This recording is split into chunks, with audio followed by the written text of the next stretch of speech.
Hi all, the London Chess Classic is in progress, and in the main classic section the Super Grandmasters are playing.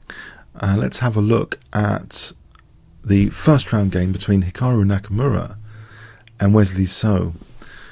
So Nakamura kicked off with d4, we have knight f6, c4, g6, so we go into a Gruenfeld defense here after d5.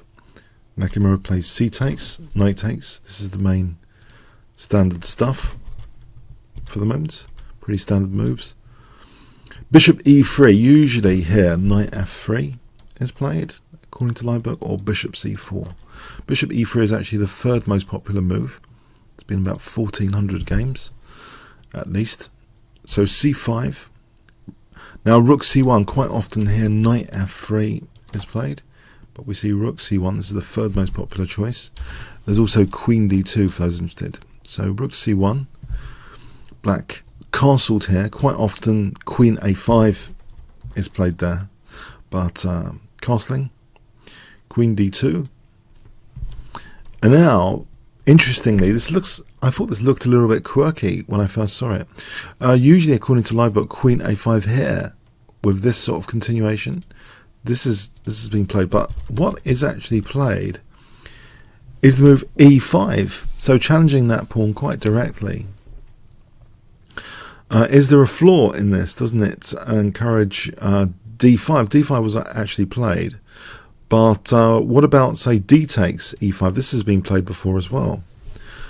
This position has seen a few games, but it does simplify and doesn't seem that exciting. And maybe, in fact, black is doing well here, because look at white's structure. It's kind of damaged, isolated pawns. Two isolated pawns there. So, okay, we see d5, knight d7. And it seems, black is quite comfortable. So he protected that pawn, and he's ready now just to play f5, through threatening, actually, f4 to trap the bishop. And the curious thing about this position is already white seems to be in a little bit of trouble, actually, because if f3, then black can just take, and if takes, then check, and we can win that pawn rather cheekily. So yeah, it seems as though black's already doing very well out of this Gruenfeld opening. He's kind of transposed it into a very aggressive position here with these two pawns. We have bishop g5, and now knight f6. White has to tread very, very carefully here. And in fact, it seems may have made a mistake here. He played actually knight e2. Perhaps better is bishop d3. On bishop d3, if, for example, it can be a temporary pawn sack, and white might actually be a tiny bit better once he regains that pawn, maybe with knight ge2, g3 later. But in the game we see knight e2, and can you guess what Wesley So played in this position, which is actually a really good move. It actually secures black technically a good advantage. Black to play, if I give you 5 seconds to pause the video, what would you play in this position?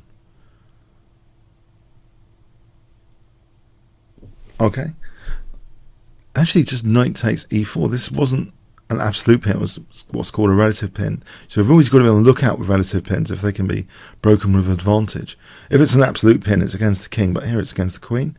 And actually the knight's attacking white's queen here, and it's just really awkward. The queen can't move without losing the bishop, so we have bishop takes, knight takes, and already if say king takes, black's just doing really well. After takes, black's got e4. You see this bishop is kind of liberated. Black's got a bishop pair. Even the centre is prone to destruction here. Maybe later with a6 and b5. Pardon me. So we see actually bishop e7, just trying to get the pawn back. But we see rook f7, bishop takes. But black gets that bishop, the light square bishop. And the thing about this position, it's equal on pawns, but after b6, this kind of helps target c4, not just for discouraging c5 soon, but immediately it offers bishop a6. So this is a powerful light square bishop. Black's got the bishop pair and a lot of pressure on this pawn chain. We see f4 being played. And here, maybe some caution is used on e4. I think white can maybe play bishop c3 and wipe out black's bishop pair. Actually, let's have a quick check about this possibility. On e4, actually, the suggestion is king f2. Okay, I thought maybe we can't play bishop c3, I guess, because of that c pawn. It's just vulnerable. Okay, so anyway, the tension was kept here with just the move rook c8, just hitting c4, and now f takes, bishop takes, and we're hitting actually h2 in this position. Now this is ignored actually with the move rook f3, so I think it's like a bishop trap. If bishop takes, I believe g3, just 100% check this, it seems a poisoned pawn. g3, but even actually, you know, this position is not, apparently the engine likes black here, even the bishop seems to be trapped here. Rook takes c4 and it gives black an advantage. Yeah, how actually do we actually win the bishop? If rook f2, we just take on e2, so we're getting the bishop out. It's going to be taking on g3, so if that's the best, this opposite coloured ending might be some chances for white, for white to draw. So maybe that's why the pawn wasn't actually taken. It's not because the bishop's getting trapped.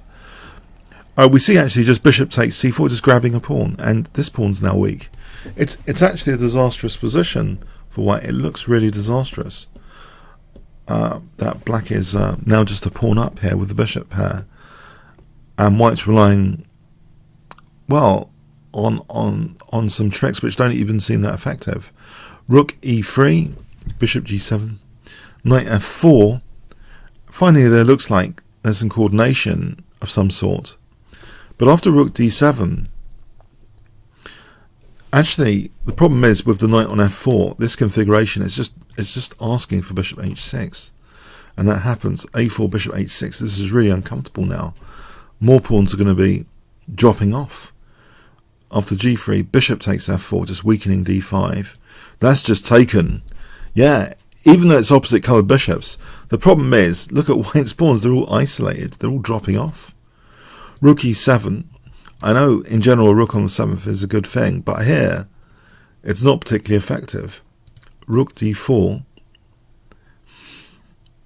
Now, white doesn't even go for the a7 pawn here. He plays actually bishop d2. Nakamura plays bishop d2. Let's have a quick look, actually. If he goes for a7, maybe best is actually just taking on f4, but there's other attractive moves as well.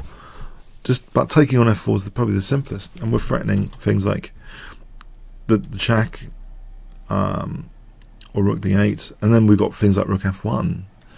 So that's just horrible. So we see bishop d2 just protecting f4 instead. Yes, it's a miserable position. King f8. And now it would look terrible to lose the e-file, because of this rook e8 check is really destructive here. If we take either of these pawns, it looks as though rook e8 check, king d1, bishop b3. But hasn't white got bishop b4? But now first let's just check to make sure this. If any of the pawns are taken here, I think just black's winning with rook e8 check, because then the bishop's dropping off. Or if the king goes there, we've got bishop b3, surely. Bishop b3. And actually we can just even play this and just winning that rook. We'll just be winning that rook. Yeah, bishop c3 will just take. So basically this is a really bad news, this position after king f8, to try and play rook e8 check. Bishop b4, But now rook e8 was played anyway, just taking things off. The rook's off. Now if the rook's come off, f4's weak again. Actually, Nakamura resigned here. He's 2 pawns down, but it looks as though he might be actually losing a 3rd pawn. So the opposite colour bishops do not save white here. Now let's just do a final check here in this position. So if taking, say bishop d6, this position, this rook ending is just miserable for white. And say bishop d2, check. Yeah, this is just winning material, because we've still got this bishop b3 check, winning the exchange there. And on king f2 we've got rook e2. So that's a disaster. Bishop d2. Bishop c3, I think we're just going to take on f4, 3 pawns up. So this is actually really miserable, even though it's going into that discovered check. It's hopeless. If rook e6, if we try and use the discovered check,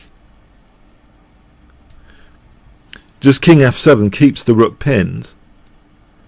And now we get this position again where black is just going to take on f4. So again, if bishop d2, check, and we're winning material. What does white actually play here? If that's the best move, that's pretty bad.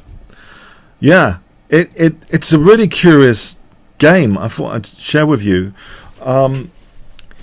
It looked to be a completely disastrous Gruenfeld game from Nakamura's perspective. I believe he might have mixed up some opening theory, but the critical moment where black just takes over the position is around here. I mean, from an engine point of view, this position is dangerous. Bishop d3, that's Houdini. And what about Stockfish? Let's just get a different view on this position. I believe Stockfish is going to say the same thing, or Komodo. I'll try with Komodo. It's going to say the same thing. Bishop d3, I think. Yeah, I think it's virtually, it might be the only decent reply here to avoid getting a disadvantage. So takes bishop c2. I think this was, we can say this now. I think, yeah, knight e2. And here there's bishop takes h6. This is a tactical idea. So yeah, I think this was the way to play. In retrospect, we can protect that pawn. And I think white's just going to get the pawn back slowly. I think this has to be the way to play it. In fact, taking here now is mentioned, and taking the pawn back here. I think it's too dangerous to take this. There's d6 here. Yeah, and then we've got rook takes and bishop d5 if the rook moves. So yeah, it starts to be really dangerous. So it seems as though, I just wanted to highlight this point here, that in this position, extremely precise move is needed. Bishop d3. It's fascinating how there can be such a kind of opening disaster at this very, very high level, this Super Grandmasters clashing. But yeah, this seems to be, it's not often they win with black as well against each other. So I think it's a fascinating thing that happened here after knight f6, knight e2. This is a fascinating mistake, allowing knight takes e4. Okay, I hope you got something from this. The dangers of these relative pins, even at the Super GM level. Yeah. Comments, questions, likes appreciated. Thanks very much.